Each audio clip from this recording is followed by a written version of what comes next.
Okay, viewers, so I thought I would watch the Snyder Cut here and then give my overall thoughts and opinions after it's finished. So let me go ahead and just get this started and I'll be right back.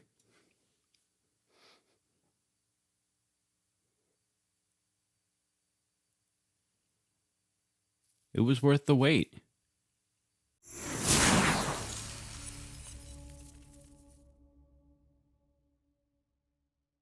Okay, so let me add my voice to the myriad out there who have been saying essentially the same thing.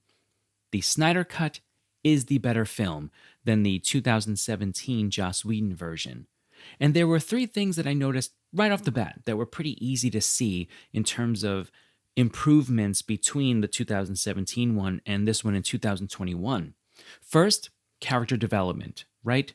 I mean, even just the few scenes that they added for Victor, right, between Victor and his father Silas, were important ones to help flesh out why was Cyborg in this, kind of dark mood the entire film. I mean, they did make it clear in the 2017 version that he was none too happy about being made into a cyborg, but at least seeing his mother fight for his behalf and get a little bit more information about him, we can understand that Victor knew that he had potential there as well, potential that he could have done good as just Victor, whereas he couldn't really see the good that he could do initially as Cyborg. So it made sense. I also really liked the Willem Dafoe scene with Aquaman, right? I don't hear enough people talking about that. Dafoe played that part beautifully. It was almost Shakespearean in terms of how important Dafoe was selling that Aquaman needed to become the king that they needed, right, at that moment. I thought it was a brilliant scene, and what a waste if we had never gotten to see it. And finally, who else had forgotten how awesome Wonder Woman could actually be? I mean, just let her go full Amazonian and have fun with it. Don't do that. Secondly, I thought the atmospheric changes, right, in terms of, remember the red tinge that was in the Joss Whedon version, which my guess is he was trying to go for a kind of hellish fire and brimstone kind of thing. But it never really translated well, I think, to the actual screen. It never really went there. It didn't add anything. It made it look more cartoony and took away from our ability to immerse ourselves in the film. And finally, they toned down the comedy enough so that it wasn't breaking the narrative for us. My problem with Whedon's comedy was, one, I mean, he wasn't going for funny anyway, necessarily, right? These were kind of little quips that would be thrown out there, and all it did was break our narrative structure. That's it. It just got in the way of us building the story. So I'm glad that Snyder has that toned down enough that we can still stay immersed in the actual storyline. Now, all that being said, I have one major improvement that I want to talk about here, and one major disappointment that I want to discuss as well, and both of them involve Superman. Now, although Batman is the more interesting and complex figure in terms of potential storyline depths, right? I mean, you can use him as the Caped Crusader, you can use him as the Dark Knight, or as the detective. Superman is still the heart and soul of the DC universe, and for a very important reason. The beauty of Superman is that most of the time, he's a fairly one-dimensional character, right? He has a childlike naivete belief in the goodness of humanity, right? And he's very much built on hope. So, you can use Superman as an instant reset for your DC universe whenever you want, right? He can immediately shift the balance back toward, when things get too complex, back toward a more simple storyline of good versus evil, because that's pretty much where Superman lives. There were two scenes in the Snyder Cut with Superman that made a big difference in terms of how I looked at the DCEU at the moment of watching the Snyder Cut. One was, of course, when Superman goes back to his ship and he can hear the voices of his Earth father, Kevin Costner, talking to him about now's the time to fly, go help people, go show yourself and be proud of who you are. And when he was hearing Russell Crowe, right, his Kryptonian father, talk to him as well about the idea of they're going to follow you. You need to bring hope. You need to, allow them into your life, that kind of a thing. It was a beautiful scene that did a kind of instant reset, right? Okay, great. Superman's back, right? He's good again. There's at least one figure in the DCEU that we could pin goodness on, a beacon of hope kind of move. And the second scene that I thought was beautiful was such a simple one. When he goes to see Alfred, right? It seems like such a throwaway scene, but it's important not just because it's Superman meeting Alfred and that's cool, which it is, but it's the way that Superman is so humble about his approach to Alfred. You can tell that Superman has a lot of respect for the work that Alfred does to help bring good into the world by helping Batman. And it was wonderful to see.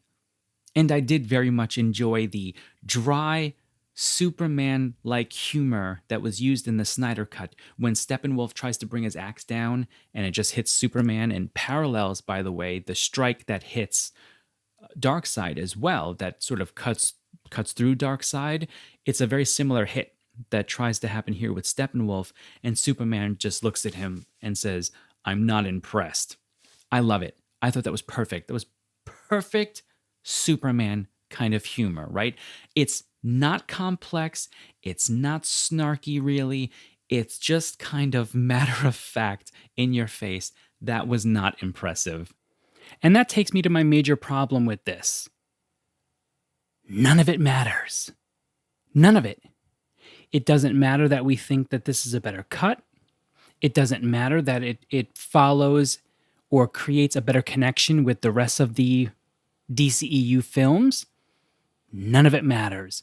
Because if you listen to Zack Snyder's own words about this, you get the feeling that part of his contractual obligation was that he needed to kind of give up the rights to ever having it called part of canon. So Joss Whedon's version is still technically canon for the DCEU, even though directors like Patty Jenkins with Wonder Woman have basically come out and said that they don't even consider the Joss Whedon version to be like an essential part of their DCEU universe here. So none of it matters. We're all supposed to just forget, essentially, that this movie came out. And therefore, the epilogue, which I do have a problem with the epilogue, actually, because I think before let's say that the Zack Snyder movie was going to come out, actually, as DCEU canon, all right? The problem I have with the epilogue is that in order to create a more of a connection with Superman going bad yet again, another time Superman's going bad in this DCEU, you have to first come out with your Superman film that raises him to the higher height and really establishes a better chemistry between Cavill and Amy Adams, right? Because I think the chemistry between Superman and Lois was never really done well enough for us to care about her death and Superman once again going rogue and being evil. Which, by the way, another problem in the DCEU, Superman spends more time as either a villain or a dark figure than he does as a hero. That's a problem. But I'm going off on tangents. Forgive me.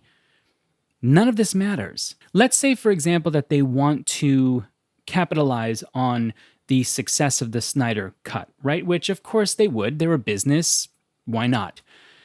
If they wanted to, then it's more likely that you're going to get some kind of multiverse created or its own standalone Snyderverse created for HBO Max. Okay, that's fine. I'll watch every minute of it because I love the characters and I love the stories.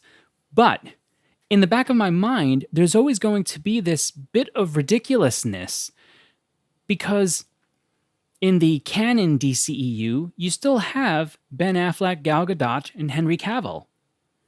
And then in the Snyder verse that they might create for HBO Max, you've got Gal Gadot, Henry Cavill, and Ben Affleck. It's just confusing. If there's one word to describe the entire process of Warner Brothers Media, DC, and that collaboration, it has to be confusion and a waste. Because Cavill's Superman grew on me quite a bit from 2013's Man of Steel. Gal Gadot, although I didn't like Wonder Woman 1984, I like her. And there's a difference there. I can dislike the movie the way that it was written and even directed, but still like Gal Gadot for the most part for the character. And you know what? I liked the fact that if you followed Ben Affleck's career at all from the beginning, you knew that he always loved the character Batman. So it was kind of funny to actually see that he would get his wish. And I think it was kind of a waste of Ben Affleck as well. So, great movie. I enjoyed it. I can't believe I enjoyed a 4-hour movie, but I did. 4 hours, I enjoyed it. But it doesn't matter. And that's tragic.